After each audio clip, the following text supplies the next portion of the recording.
Welcome to biology पाठशाला। आज की पाठशाला में 12th क्लास का ओवरव्यू सिलेबस देखेंगे कि क्या क्या चीजें हमें पढ़नी है और कैसे क्या क्या यूनिट हैं और किस तरीके से इन चैप्टरों को यूनिट्स में डिवाइड किया गया है। तो क्लास को स्टार्ट करने से पहले हम अपनी ट्रेडिशनल क्लास में बच्चों को छोटा सा मैसेज देते हैं, वो हम यहाँ पे भी देना चाहते हैं। ये मैसेज इस प्रकार से है कि कोशिशों से कभी न डर, प्रयत्न कर।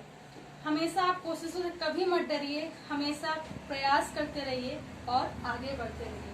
चलिए अगर हम बात आज की करें तो हमें आज देखना क्या है, over view of syllabus of 12th class UP board. ठीक, ये हमें आज देखना है। सबसे पहले हम आपको बता दें कि इसका क्या इसका पूरा प्रोसेस है। तो समझ लीजिए कि जो फर्स्ट ईयर क्लास है, ठीक है, उसमें भी 5 यूनिट है, ठीक, और उन 5 यूनिट्स को अलग अलग चैप्टर्स में डिवाइड किया गया। लगभग 15 से 16 चैप्टर वहाँ फर्स्ट ईयर में भी आपको मिलेंगे, ठीक। इसी तरीके से इंटर में भी होता है, ठीक है।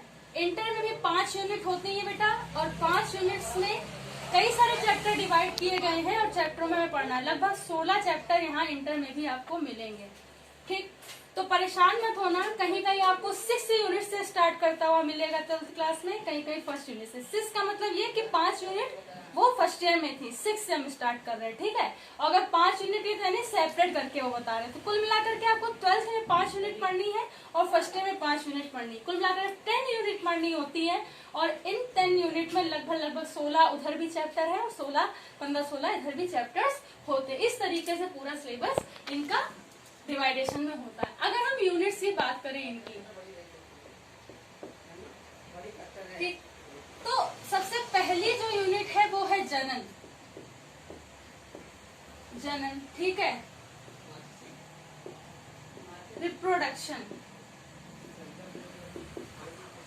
ठीक। रिप्रोडक्शन की बात करें तो जनन, इसमें कई सारे, पहले तो जनन की परिभाषा होगी, ठीक है। उसके बाद कितने टाइप के रिप्रोडक्शन होते हैं, अलग अलग एनिमल में रिप्रोडक्शन, ठीक, प्लांट में रिप्रोडक्शन, ये सब बताया जाएगा। अभी हम आगे बताएंगे, परेशान मत होना, ठीक। उसके बाद अगर दूसरी बात करें तो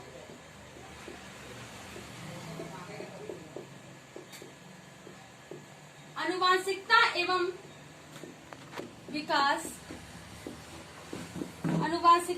विकास, ठीक,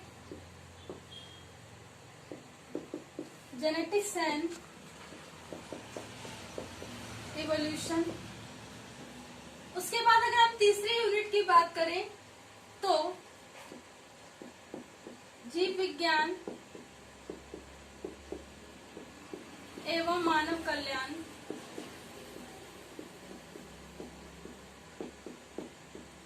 बायोलॉजी एवं ह्यूमन वेलफेयर,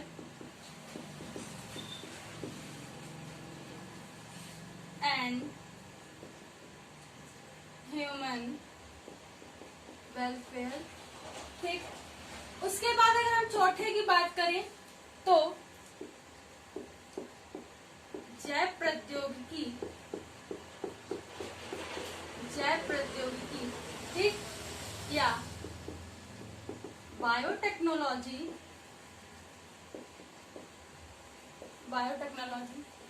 फिफ्थ यूनिट की बात करें तो इसमें देखिए क्या आता है, इसमें आता है पारिस्थितिकी एवं, ठीक है, एनवायरमेंटल इशू, पर्यावरणीय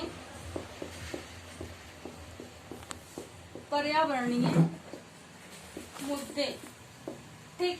क्या आएगा, इकोसिस्टम एंड एनवायरमेंटल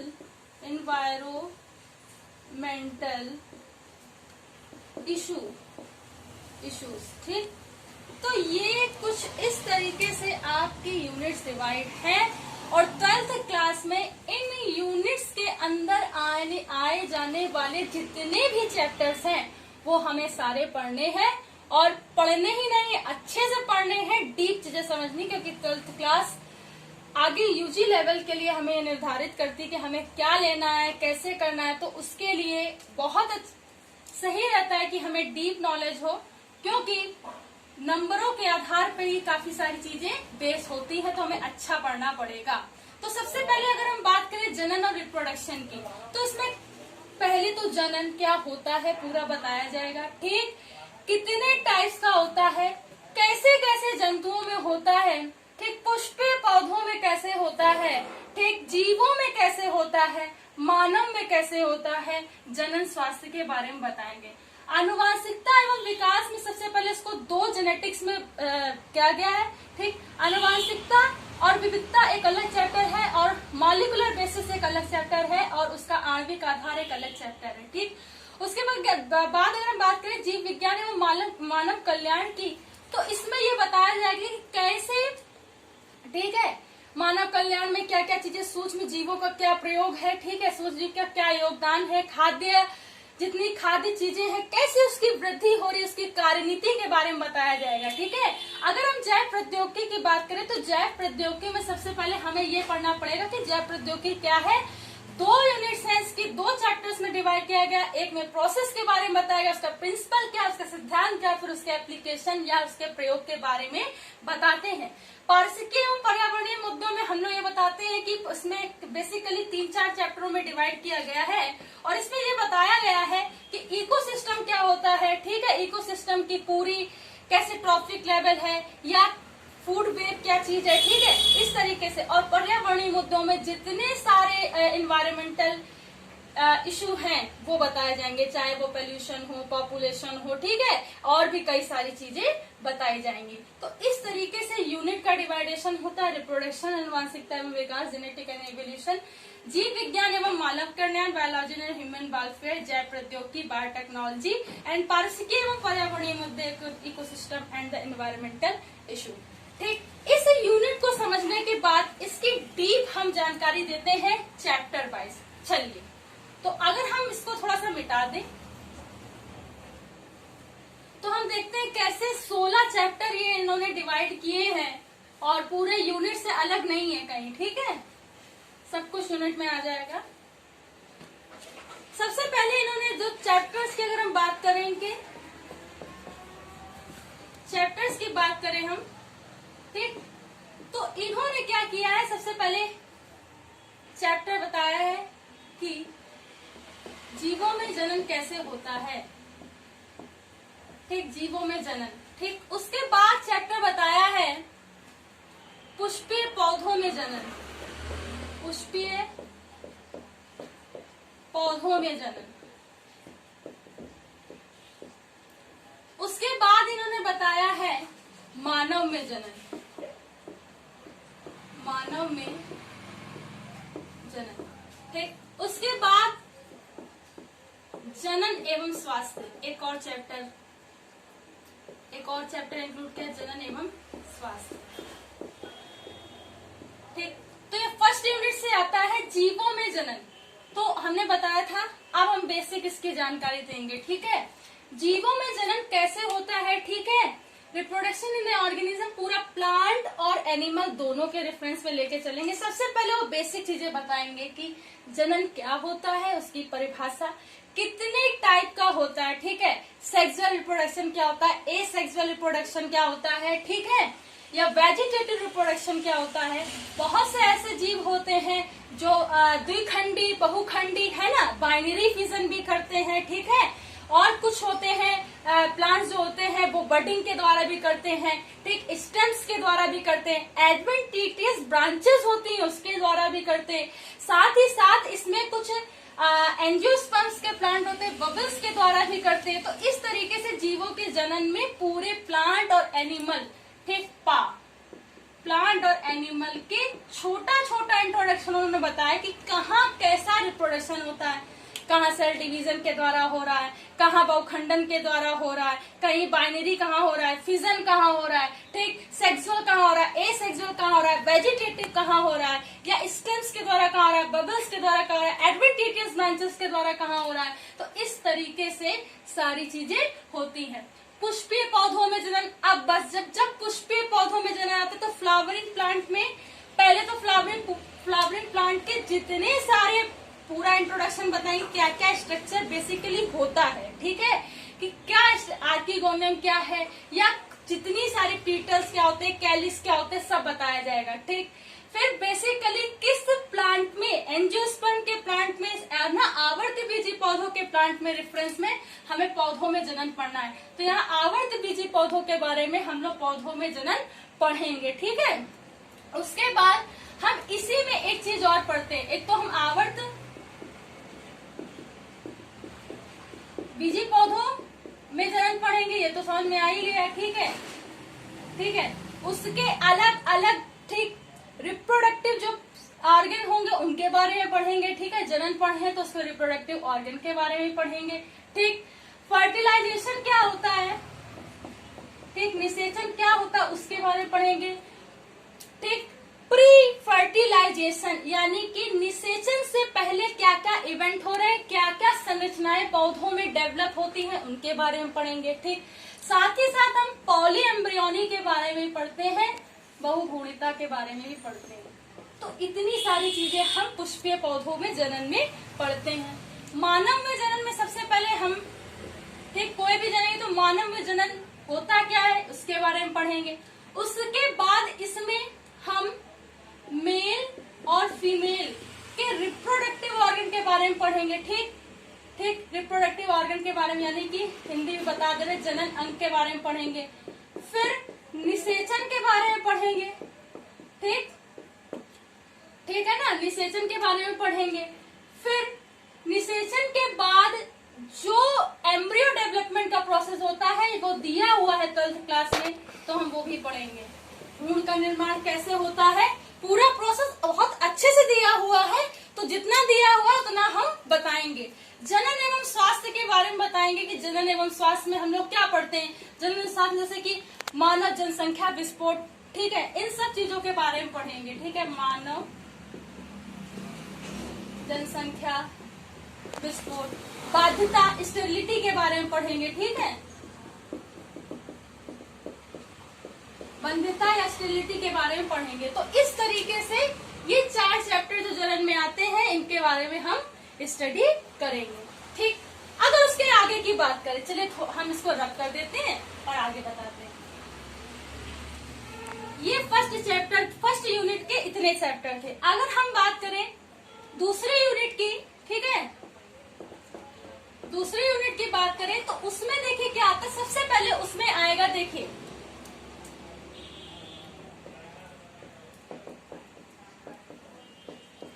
आनुवांशिकता, जेनेटिक्स।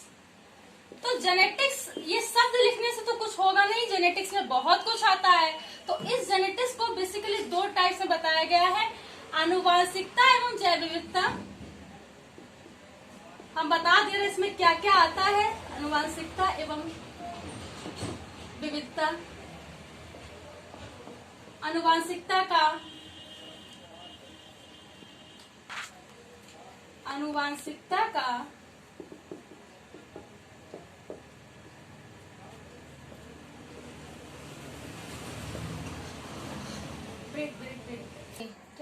उसके बाद आनुवांशिकता का आणविक आधार,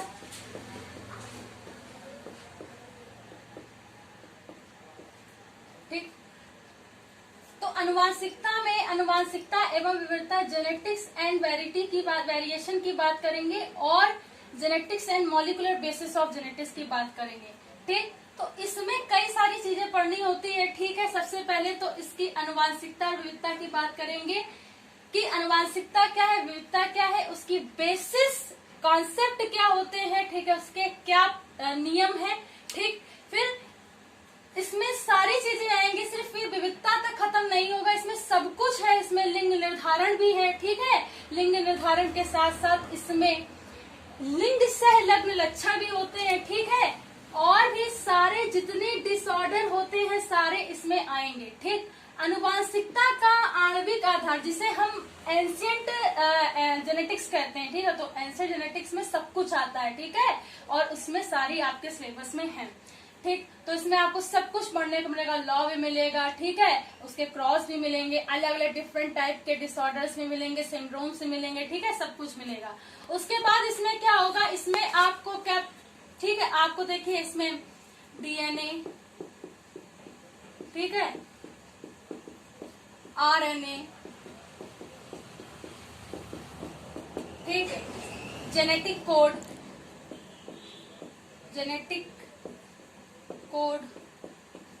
अनुलेखन,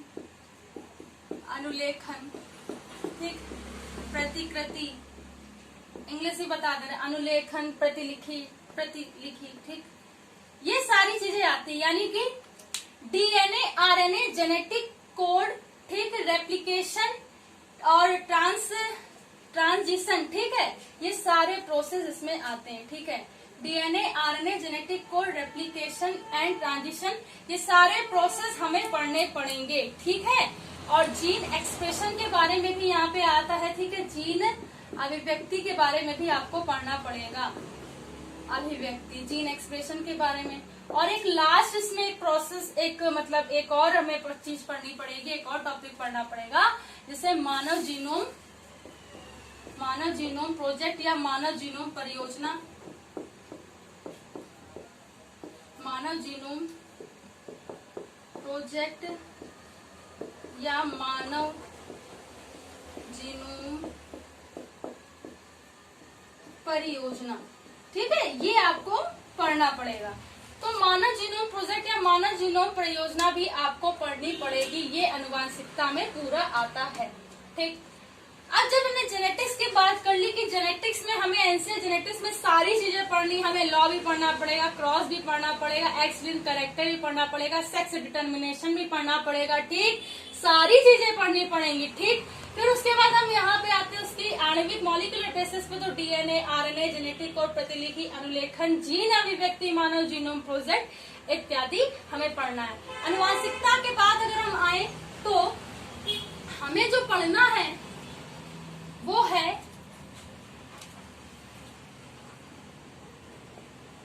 विकास, इवोल्यूशन, ठीक। तो इवोल्यूशन में पहले इसकी बेसिक कॉन्सेप्ट को पढ़ेंगे कि इवोल्यूशन होता क्या है, ठीक, इवोल्यूशन कैसे हुआ, कुछ इसमें कई सारे, ठीक है, ठीक, इसमें इसके सिद्धांत, ठीक, जितनी परिकल्पनाएं दी गई हैं, परिकल्पनाएं, ठीक, वो सारी चीजें हमें एवोल्यूशन में पढ़नी है, ठीक। फिर उसके बाद एवोल्यूशन में हमें एक नया चीज, हालांकि ये नया है नहीं, ठीक है, ये पहले भी था, हमें मानव का विकास पढ़ना है,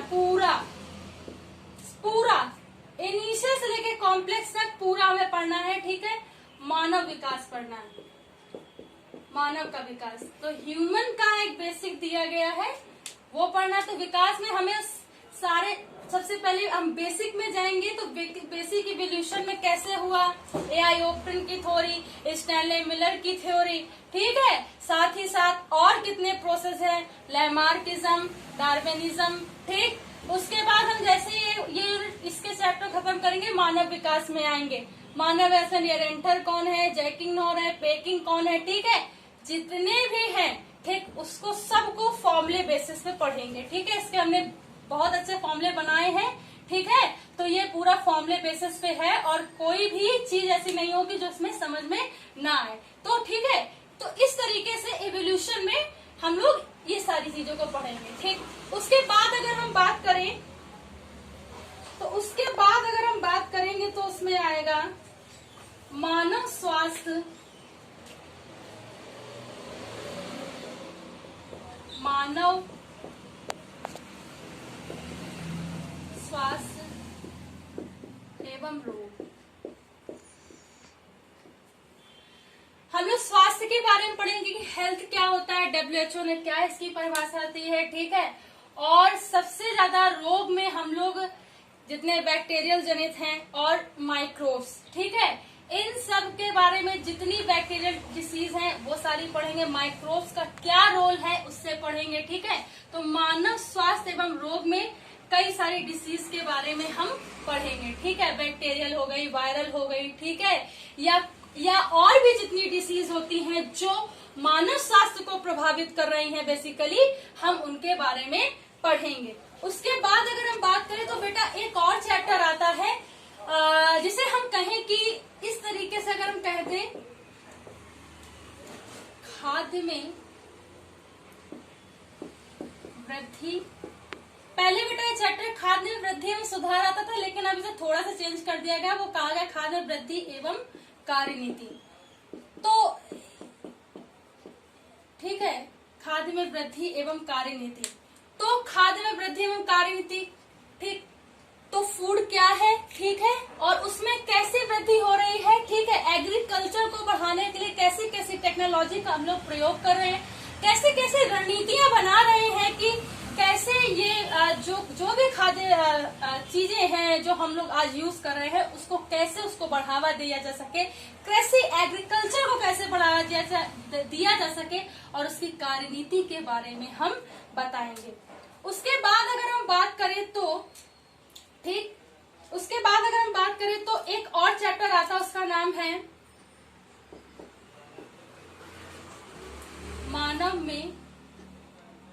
मानव स्वास्थ्य एवं सूक्ष्म विज्ञान।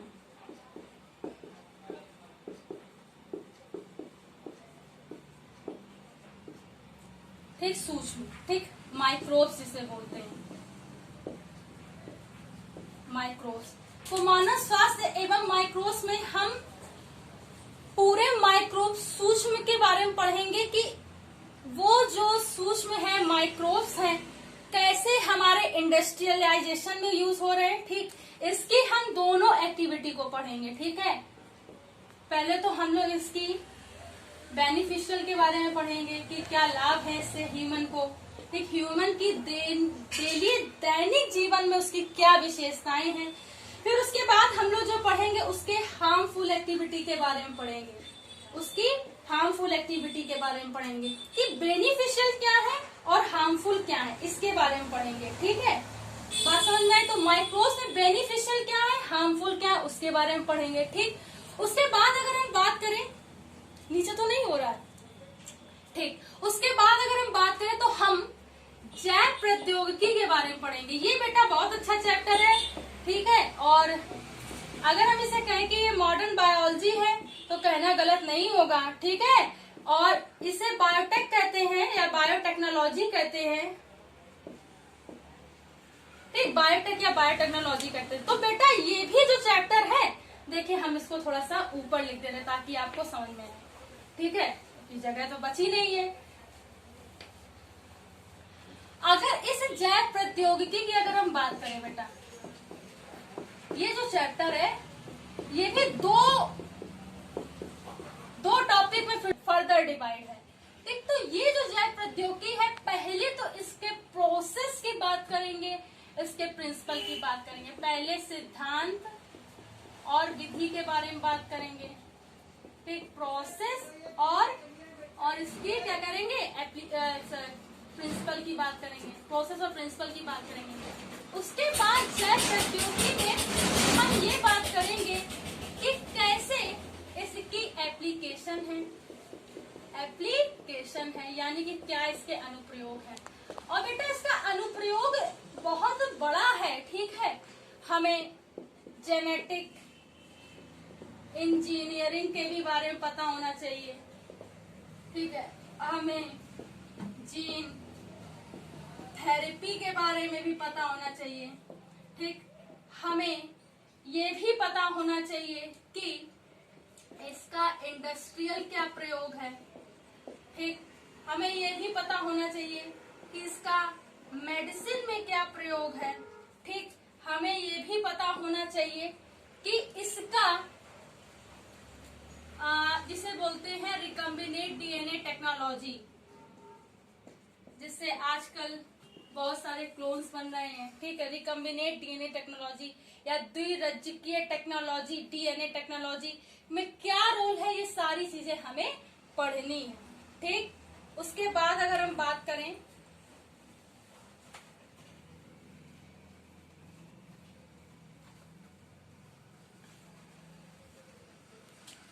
बाद अगर हम बात करें तो हमें ठीक पारिस्थितिकीय, ऐसे लिखते हैं,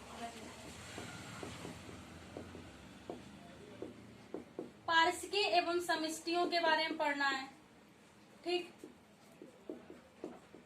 समष्टियां तो ठीक, इकोलॉजी और समष्टियां, ठीक है, कैसी जातियां होती हैं उसके अंदर, ठीक, कौन कौन सी जातियां होती हैं, उनका अलग अलग एक अपना ठीक क्या होती है, पेरीफेरी होती है। ठीक, उन सब का कैसे कैसे डिस्ट्रीब्यूशन किया गया है, इंट्रा स्पेसिफिक कौन सी होती है, इंटर स्पेसिफिक कौन सी होती है। ठीक है, तो कौन कौन से बैरियर्स उनके डेवलपमेंट में आते हैं। ठीक है, वो सारी चीजें हम पारिस्थितिकीय एवं समष्टियां में पढ़ते हैं। ठीक, उसके बाद अगर हम बात करें तो हमें, ठीक है, विविधता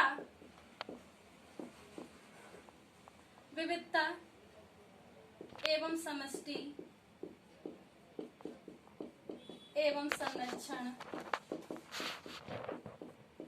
ठीक, तो ये इसी से लिंक मतलब जुड़ा हुआ है। अगर हम इसे अलग ना लें तो ये बस अलग अलग चैप्टर है, लेकिन कहीं ना कहीं एक दूसरे जुड़े होते हैं कि क्या क्या वेरिएशन है, कौन कौन सी विविधता है। ठीक है, समष्टियां हैं बेटा, तो समष्टियां अगर स्पेसीज है तो उसमें कहीं ना कहीं विविधता है, तभी तो हमें क्लासिफाई करने की जरूरत पड़ी। ठीक है, तो विविधता के बारे में पढ़ेंगे, कौन सी समष्टि होती है, कैसे उनका संरक्षण होगा, उसके बारे में पढ़ेंगे। ठीक, उसके बाद अगर हम लास्ट की बात करें तो उसमें क्या आता है, पारिस्थितिकीय। ये पूरा पारिस्थितिकीय से भरा हुआ है, पारिस्थितिकीय, ठीक, या पारिस्थितिकी। ठीक, ये ना लगा, पारिस्थितिकीय एवं पर्यावरणीय मुद्दे। अगर बेटा हम इसकी बात करें तो इसमें बहुत सारी चीजें आती हैं। ठीक, ये 10th में भी ऐसे, ये कोई चैप्टर नहीं है, ये एक कॉमन चीज है और ये हमेशा आती जरूर है। 10th में ये नहीं है, लेकिन 10th में तब भी ये पूछा जाता है। ठीक, कभी फर्स्ट में पूछते थे, क्यों? क्योंकि इन्वायरमेंटल इशू जो होते हैं वो हमारे दैनिक जीवन से कहीं ना कहीं जुड़े हुए होते हैं, और उसमें क्या पूछ लें ये नहीं कहा जा सकता है। जैसे संरक्षण की बात तो यहाँ भी हुई, लेकिन हो सकता हो कि यहाँ पर पादप के संरक्षण के संबंध में कोई ऐसी परियोजना पूछ लें। ठीक है, या चिपको आंदोलन के बारे में पूछ लें। ठीक, तो एनवायरमेंटल इशू बहुत बड़ा होता है। पारिस्थितिकी तो ठीक है, तो चलिए हम इसको बताते हैं। ये जो पारिस्थितिकी है या इकोसिस्टम है, तो इकोसिस्टम में पहले तो हम इकोसिस्टम क्या होता है वो पढ़ेंगे। ठीक है, ठीक, उसके बाद इकोसिस्टम में कैसे कैसे उनको क्लासिफाई किया गया है, प्रत्येक प्रोड्यूसर क्या है, ठीक, कंज्यूमर क्या है, प्राइमरी सेकेंडरी टर्सरी क्या होते हैं। ठीक, और क्या खाद्य जाल है, क्या खाद्य श्रृंखला है, इनका ऊर्जा का स्तर कैसे साइक्लिक मूवमेंट में होता है, ये बात करेंगे। ठीक है, जब हम पारिस्थितिकी को पढ़ लेंगे, जब पर्यावरणीय मुद्दे में आएंगे, तो ये अपने आप में प्रेज्यूम करना बहुत बड़ी बात होती है कि पर्यावरण मुद्दों में से क्या पूछा जाएगा। ठीक है, तो पर्यावरणीय मुद्दों में क्या क्या, कभी कभी पर्यावरणीय मुद्दों में हो सकता हो पॉपुलेशन पहले भी दिया हो, इसमें भी पूछ लें,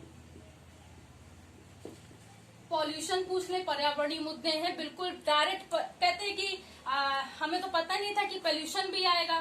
ठीक, तो पोल्यूशन कहीं से नहीं आता है, पर्यावरणीय मुद्दों से ही आता है। पहली बात तो ये तो पोल्यूशन पूछ सकते हैं। ठीक, आज हो सकता है भूमि संरक्षण के बारे में पूछ लें। अब बच्चे कहते हैं कि भूमि संरक्षण तुमने आज तक पढ़ा ही नहीं, कहाँ से आ गया, तो ये पर्यावरणीय मुद्दे। ठीक है, आपसे किसी भी कंजर्वेशन के बारे में पूछ सकते हैं,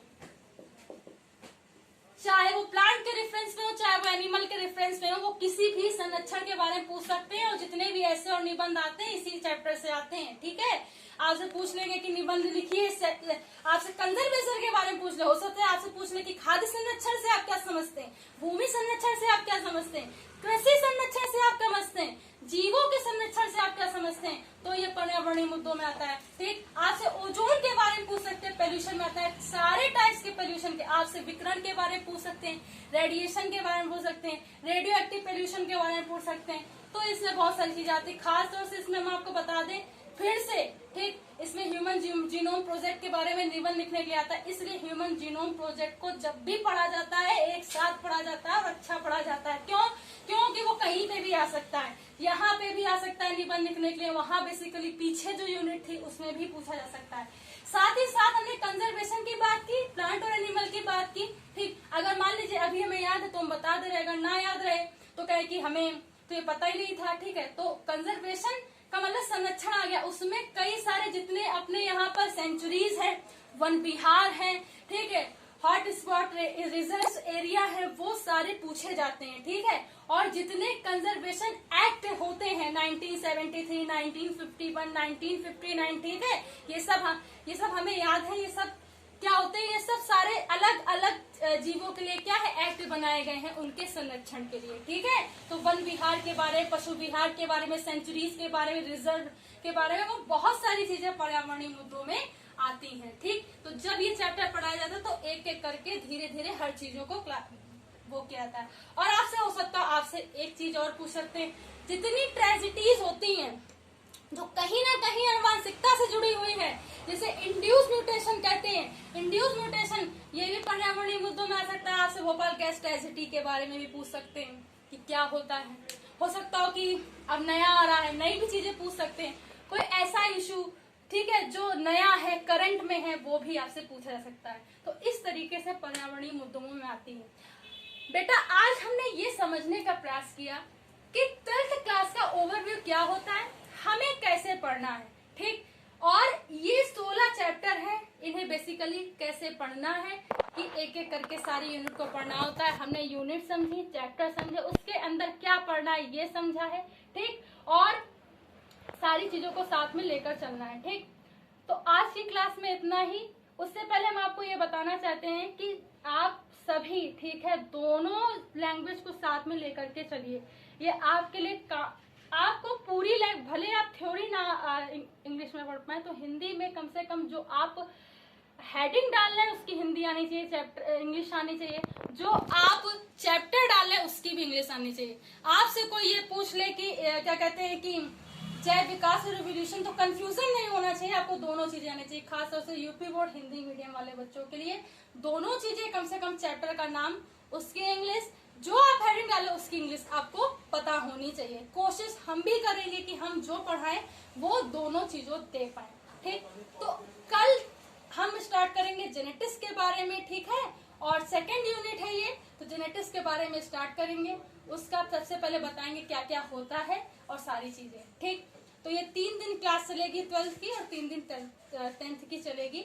आज की क्लास में इतना ही। अगर आज की बायोलॉजी पाठशाला आपको समझ में आई हो तो इसे ज्यादा से ज्यादा बच्चों तक पहुंचाइए, और खास तौर से उन बच्चों को पहुंचाइए जो 9th से लेकर 12th क्लास में हैं, ठीक।